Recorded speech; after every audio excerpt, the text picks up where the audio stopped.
हाँ जी। तो आज अपना नया टॉपिक चालू करेंगे डिजीजेज ऑफ आईलिड के अंतर्गत। ये हमारा दूसरा वीडियो होगा।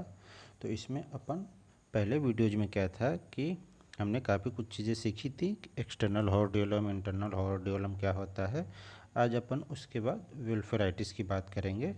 ठीक है, अपन आईलिड की डिजीजेज पढ़ रहे हैं। इसमें से मैंने आपको आईलिड के स्ट्रक्चर दिखाया था।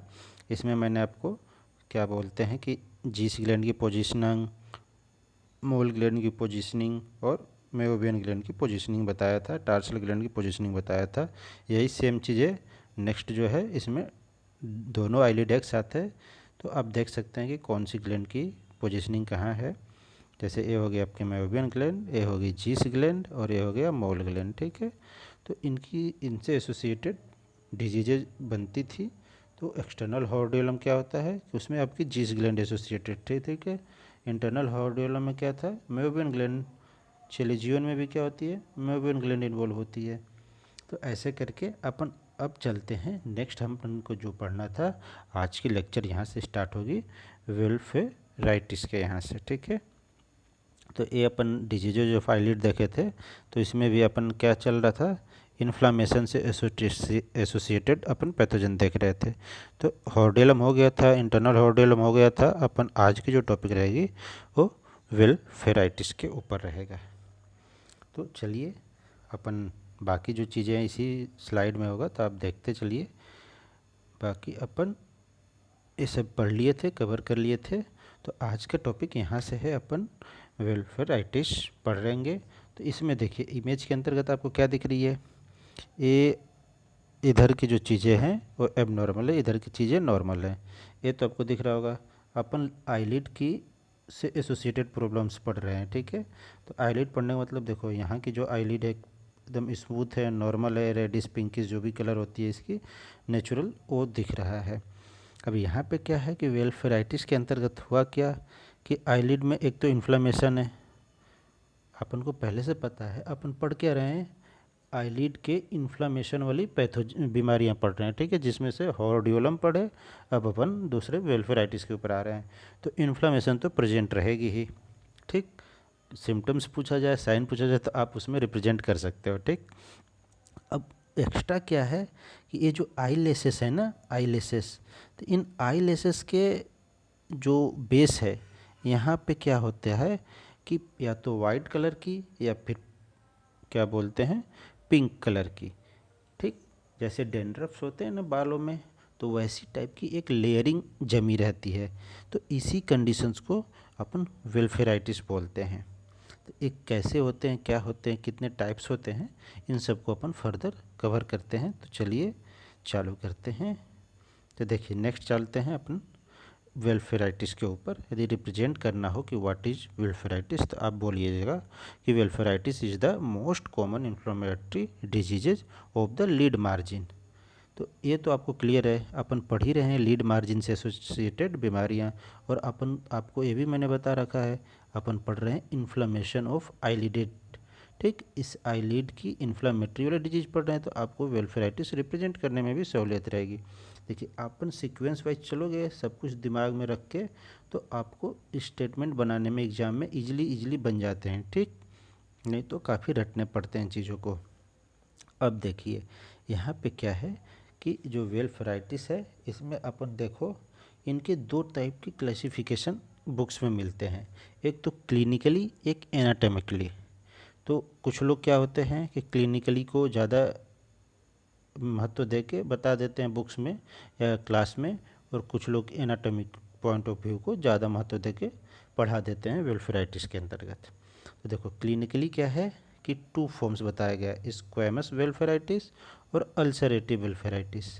ठीक, दूसरा क्या है एनाटॉमिकली, यदि डिवाइड करें तो क्या है एनाटॉमी में, यदि जो एंटीरियर साइड से एसोसिएटेड होगी उसको एंटीरियरली, पोस्टीरियर साइड से जो एसोसिएटेड होगी उसको पोस्टीरियर, और जो मिक्स रहेगा तो उसके लिए मिक्स शब्द यूज कर लिया जाता है। तो ये हो गई आपकी वेलफेराइटिस के अंतर्गत इंट्रो पॉइंट। ठीक है, इंट्रो पॉइंट हो गया हमारा कि यदि अपन इंट्रोडक्शन में बता सकते हैं कि क्या है, एक कॉमन इन्फ्लेमेटरी डिजीज है किसकी, तो लीड मार्जिन की। क्लिनिकली ये दो फॉर्म्स बनाती है, स्क्वैमस और अल्सरेटिव। और एनाटॉमिकली देखें तो एंटीरियर पोस्टीरियर मिक्स टाइप का बोल सकते हो। चलिए तो अपन देखते हैं नेक्स्ट। इसमें ये रही आपको ये समझने के लिए कि एंटीरियर मार्जिन से एसोसिएटेड क्या है, पोस्टीरियर मार्जिन से एसोसिएटेड क्या है। यदि आपको वेल्फराइटिस की कंडीशन ए आईलिड की एंटीरियर बॉर्डर पर दिख रहा है तो वो हो गई आपकी एंटीरियर मार्जिन से एसोसिएटेड। यदि पोस्टीरियर बाउंड्री पर दिख रहा है तो हो गई पोस्टीरियरली। तो यहाँ पे जो इसी चीज़ को रिप्रेजेंट करने के लिए ये डायग्राम है। जैसे यहाँ पे देखो एंटीरियरली और ए इसके पीछे हो गई चीज़ें पोस्टीरियरली। तो इंटीरियर आईलिड यानी कि यहाँ से इन्फ्लेमेशन और यहाँ से या तो वाइट या येलो कलर की जो डेंड्रफ जैसी लाइक क्या बोलते हैं आपको मिलेगी कुछ चीज़ें, तो उससे हो गई आपके एंटीरियर वेल्फराइटिस। यदि पीछे साइड्स एसोसिएटेड है, कंजक्टाइवल साइड एसोसिएटेड है, तो हो गई पोस्टीरियरली वेल्फराइटिस। तो ये डायग्राम्स थे बस एंटीरियर और पोस्टीरियर को रिप्रेजेंट करने के लिए। ठीक, अब देखो स्क्वैमस वेल्फराइटिस क्या है। पहला अपन वेल्फराइटिस के अंतर्गत स्क्वैमस वेल्फराइटिस को कवर करते हैं। तो स्क्वैमस वेल्फराइटिस इज यूजुअली इन्वॉल्व लैसेस। इसमें क्या होता है, जो आईलिड के अंदर जो लैसेस हैं, यानी जिसको क्या बोलते हैं आप हिंदी में, इसको भौं बोल नहीं क्या बोलते हैं, हिंदी एग्जैक्ट याद नहीं आ रहा है, ठीक है, लैसेस शब्द से आप समझिए। ठीक है, जो इसमें क्या है स्क्वैमस वेल्फराइटिस यूजुअली इन्वॉल्व लैसेस और एक क्या है एंटीरियर लीड मार्जिन से एसोसिएटेड है। कौन सी एंटीरियर लीड मार्जिन से, क्योंकि मैं आपको पहले ही डायग्राम में बता चुका हूँ ठीक, कि जो स्क्वैमस वेल्फराइटिस है वो उसमें एसोसिएशन किसका है, एंटीरियर लीड मार्जिन का। अब देखो characterised by the white फ्लैकिंग of skin with किसके ऑयली स्क्रैब या स्केल्स मिलते हैं एट द रूट ऑफ लैसेस। यानी कि इसको समझने के लिए देखिए मैं आपको ये वाला डायग्राम पे लेके जाऊंगा, लेकिन उससे पहले दो शब्द बता देता हूँ। इसमें ध्यान क्या रखना है, वाइट फ्लैकिंग और ऑयली स्केल्स कहाँ मिलेंगे, तो लेसेस के ऊपर। यानी कि यदि मैं आपको ये आई बनाने की कोशिश करूँ, ठीक है, तो ये अपनी आईलिड हो गई और ये आईलिड के ऊपर ये हमारी लेसेस हो गई। ठीक है, जो आँख की बाल हैं वो हो गए। अब इनके जो बेस है ना, यहाँ तक का इतना समझ लो बेस है आईलेसेस का। ठीक है, इतनी बड़ी बड़ी आपकी आईलेसेस हैं, इसके बेस में क्या हुआ कि वाइट फ्लेकिंग, जैसे डेंड्रफ होते हैं ना सर के ऊपर, सर में डेंड्रफ होते हैं तो वो भी कैसे होते हैं, वाइट कलर के स्किन, लगता है कि पपड़ी छूट रहा है सर के अंदर से, तो वो हो गए। फिर इसमें क्या होती है, ऑयली स्केल्स पाए जाते हैं कहाँ पे, इस लेसेस के बीच में मौजूद रहेंगे। ठीक है, ये जो लेसेस है ना यहाँ पे, तो इसके यहाँ मौजूद ऐसे रहेंगे। तो इसके वजह से क्या होता है, इसको स्क्वैमस वेल्फराइटिस बोला जाता है, पहली बात। दूसरी बात क्या है कि इस जो स्केल्स हैं इनके वजह से क्या होखेगा कि आई लेसेस में भी फॉल आउट। ये जो लेसेस हैं जो इनके बेस में ऐसे ऐसे, ठीक है, स्केल्स या फिर फ्लैकिंग आके डिपोजिशन हुए, उस डिपोजिशंस की वजह से क्या होती है कि ये आई लेसेस झड़ जाती हैं, ठीक है, फॉल आउट हो जाती हैं, but are replaced without distortion.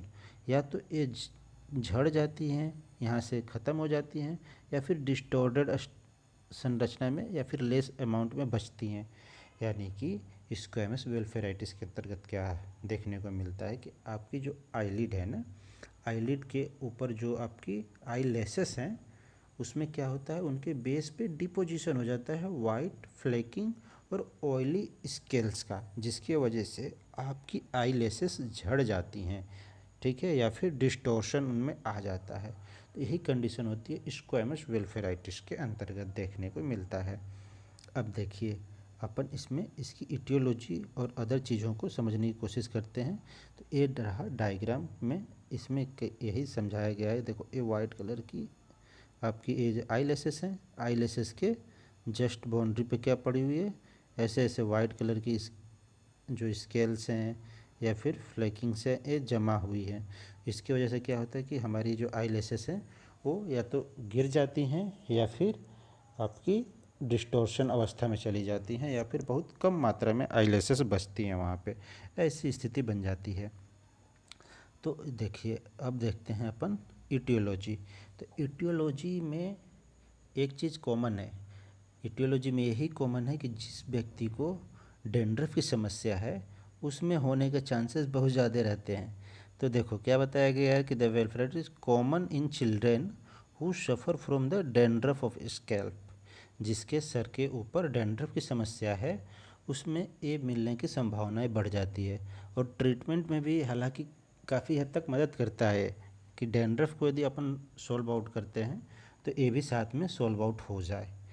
तो देखते हैं, squamous blepharitis is essentially a metabolic disorder है, यानी कि किसी का डाइजेशन या मेटाबॉलिक डिसऑर्डर चल रहा है तो उसको वेलफेराइटिस के अंतर्गत स्क्वैमस वाली वेलफेराइटिस होने की संभावनाएं बढ़ जाती हैं। या फिर एसोसिएटेड विद सेबोरिया, सेबोरिया की जो कंडीशन है मैं आपको ये रहा दिखा देता हूँ। ये जो कंडीशंस है ये सेबोरिया कंडीशन, यानी कि इसमें देखो फेस पे ऐसे कुछ कभी कभी होते हैं किसी किसी लोगों को। तो यदि ऐसी स्थिति है या सर में डेंड्रफ है तो इसकी वजह से क्या होता है कि आई लेसेस पे इफ़ेक्ट पड़ते हैं।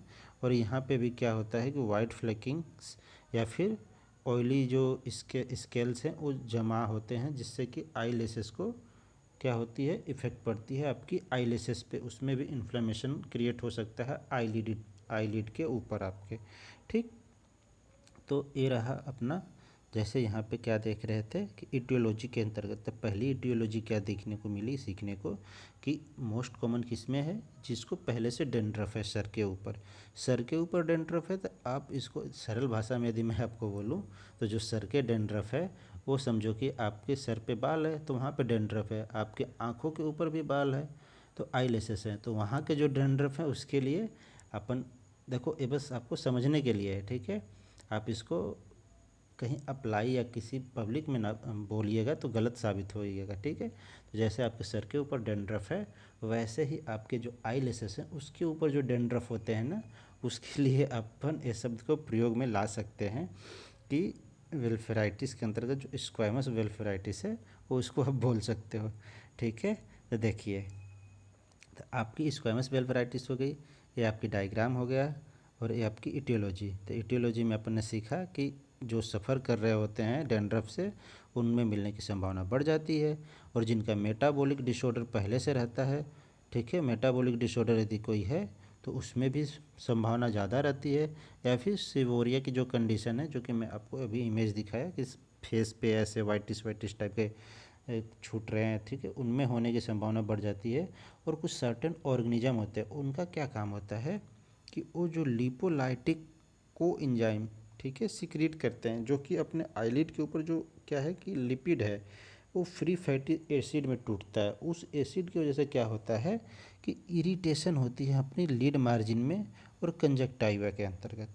तो यदि ऐसी स्थिति मान लो किसी को फ्रिक्वेंट बना हुआ है कि कोई भी सर्टेन ऑर्गेनिज्म है वो लिपोलाइटिक कोएंजाइम उसके पास है, ठीक, वो प्रोड्यूस कर रहा है और आपकी जो न्यूट्रल, ठीक है, लिपिड है वो फ्री फैटी एसिड में टूट रही है, तो उसके टूटने की वजह से आपकी जो लिड मार्जिन है या फिर कंजक्टाइवा वहाँ पे इरिटेशन होता है।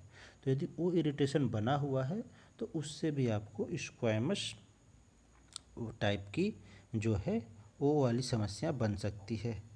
तो यानी कि वो स्क्वैमस टाइप की रहेगी, अल्सरेटिव में नहीं, ठीक है। अल्सरेटिव का अलग से अपन इन्फेक्टिव कॉजेज होते हैं उसको तो वो देखेंगे। तो ये अपना क्या हो गया ओवरऑल, स्क्वैमस के अंतर्गत ये सारी चीज़ें आ गई। यानी स्क्वैमस वेलफेराइटिस में बच्चे को डेंड्रफ है सर के ऊपर तो कॉजेज, मेटाबॉलिक डिसऑर्डर है तब कॉजेज, या सेबोरिक कंडीशन है तब कॉजेज, या फिर ऐसे ऑर्गेनिज्म जो कि लिपोलाइटिक को एंजाइम सिक्रीट करते हैं जिससे कि लिपिड फैटी एसिड में टूट रहा हो। तो इस प्रक्रिया जिसमें ज़्यादा कॉमन चलती है तो उससे क्या होती है इरिटेशन होती है आईलिड में, आईलिड के अंतर्गत। तो उससे आपको ये संभावना बन जाती है कि आपको स्क्वैमस वेलफेराइटिस हो सकती है। अब अपन ये जो सिबोरिया की कंडीशन थी इसको देखें। अब अपन क्लिनिकल फीचर्स देखते हैं कि यदि मान लीजिए वेलफेराइटिस की कंडीशन है स्क्वैमस वाली तो उसमें क्या मिलेगा आपको, इरिटेशन मिलेगा, ईचिंग मिलेगा, वाटरिंग मिलेगा, यानी कि ईपी4 कंडीशन कॉमन सिम्टम मिलेंगे आपको स्क्वैमस वेलफेराइटिस के अंतर्गत, ठीक। अब इसकी जो पहचान थी क्या थी, white dandruff like scales on the eyelid margin. ये तो आपकी वो थी ना पहचान की पॉइंट था कि स्क्वैमस टाइप का है या अल्सरेटिव टाइप का है या फिर वेलफेराइटिस में कौन सा टाइप है। तो क्लिनिकल फीचर में इरिटेशन, ईचिंग और वाटरिंग ऑफ आई, ये तो कॉमन है। स्पेसिफिक क्या है, a white dandruff like scales on eyelid margin. ठीक।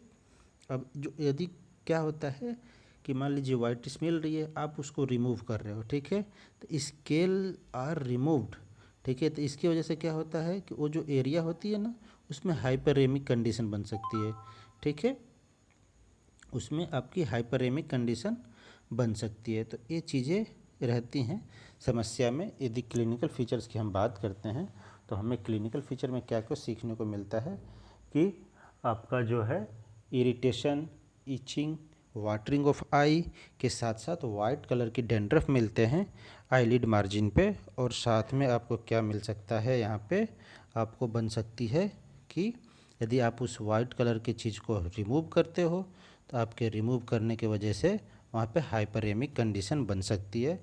लेकिन वो हाइपरेमिक कंडीशन है केवल हाइपरेमिक, ना कि आपकी क्या बोल सकते हैं अल्सरेटेड की स्थिति नहीं आएगी, क्योंकि वो जैसी अल्सरेटेड की स्थिति आती तो वो अल्सरेटिव वेलफेराइटिस के अंतर्गत अपन पढ़ते हैं उसको, ठीक है। तो देखो ये अपन क्लिनिकल फीचर्स हो गए। अब अपन चलते हैं इसके नेक्स्ट कॉम्प्लिकेशन के ऊपर। तो कॉम्प्लिकेशन में क्या है कि स्क्वैमस वेलफेराइटिस रेयरली कॉजेज कॉम्प्लिकेशन, चूँकि ये थोड़ा छोटी टाइप की है एज कम्पेयर टू अल्सरेटिव, तो इसमें जल्दी कॉम्प्लिकेशन नहीं मिलते। लेकिन यदि कांस्टेंट इरिटेशन रहता है तो कांस्टेंट इरिटेशन की वजह से क्या होता है, अब कांस्टेंट इरिटेशन बनेगा कैसे, क्योंकि फ्री फैटी एसिड टूट रहे हैं, जिसकी वजह से क्या होता है कि कोरोनिक पेपिलरी कंजक्टिविटिस करवा सकता है, ठीक है, आपके पेंटेंट एपिथेलियम इरोजन ऑफ कॉर्निया करा सकता है। तो यानी कि नॉर्मली तो ये रेयरली कॉम्प्लिकेशन कॉज करेगा। लेकिन यदि क्या है कि कांस्टेंट इरिटेशन बनी हुई है फ्री फैटी एसिड की वजह से, तो वो क्या करता है आपको कोरोनिक पेपिलरी कंजक्टिविटिस करा सकता है। तो मेरे पास डायग्राम है, मैं आपको डायग्राम दिखाता हूँ। तो ये जो डायग्राम दिख रहा है ना, इंटरनली आईलिड के अंदर क्या दिख रहा है कि जो कोरोनिक पेपिलरी कंजक्टिविटिस की स्थिति ऐसी बनती है। तो अपन नेक्स्ट देखते हैं ट्रीटमेंट क्या करेंगे। तो ट्रीटमेंट में अपना काफ़ी सिंपल सा ट्रीटमेंट है। इसमें अपन को करना रहता है प्रॉपर रिमूवल ऑफ क्रस्ट, यानी कि जो आपकी आईलिड थी, आईलिड के अंदर जो डेंड्रफ लाइक स्ट्रक्चर थे ना, ये जो डेंड्रफ लाइक बेस में, तो इनको क्या करना है, रिमूव करना है, ठीक है, प्रॉपरली। एक तो पहली बात तो ये रहा। दूसरा क्या है कि आप कॉर्टिकोस्टेरॉइड ऑइंटमेंट जो है उसको यूज कर सकते हो, या फिर मसाज ऑफ आईलिड मार्जिन, ठीक है, आपके जो आईलिड मार्जिन है ना इसकी मसाजिंग करो तो वो चीज़ें रिमूव हो सकती हैं। या फिर इसको जो डस्ट लाइक स्ट्रक्चर बचे हैं ना इसको रिमूव करो, ठीक है, प्रॉपर रिमूवल कराओ, या फिर कॉर्टिकोस्टेरॉइड ऑइंटमेंट का यूज करो। ये दो बता दिए। तीसरा क्या है, crust can be soften and remove through the bathing, ठीक है, ये जो मसाज के अंतर्गत आ सकता है उसको अच्छे से वॉश करो। और क्या यूज कर सकते हो, 3% सोडियम बाइकार्बोनेट का लोशन यूज करो, या फिर हाइड्रोजन पेरोक्साइड का यूज कर सकते हो, ठीक है, H2O2 जो बोलते हैं ना हाइड्रोजन पेरोक्साइड, उसको, या फिर सोडियम बाइकार्बोनेट जो लोशन होता है इसको आप यूज कर सकते हो अपने आईलिड के ऊपर। तो ये कंडीशंस हैं। और मैंने आपको काफ़ी सिंपल सा बताया था कि यदि एसोसिएटेड सोबोरिक डर्मेटाइटिस या डेंड्रफ के वजह से यदि हो रहा है तो उसमें आप मेडिकेटेड शैम्पू यूज करो। तो आपकी जो इटियोलॉजी है, यदि इटियोलॉजी ख़त्म होगी तो आपका वो नेचुरली ट्रीटमेंट या ट्रीटमेंट बन जाती है, ठीक है। इटियोलॉजी को यदि आयुर्वेद में एक शब्द बोला जाता है निदानो, ठीक है, निदान परिवर्जन करने के संदर्भ में बताया जाता है। यदि निदान जो है इटियोलॉजी को यदि हटाओगे तो अपने आप में चिकित्सा की तरह कार्य करती है, ठीक है, तो वो इटियोलॉजी हटाओगे तो ट्रीटमेंट बन जाएगी आपकी।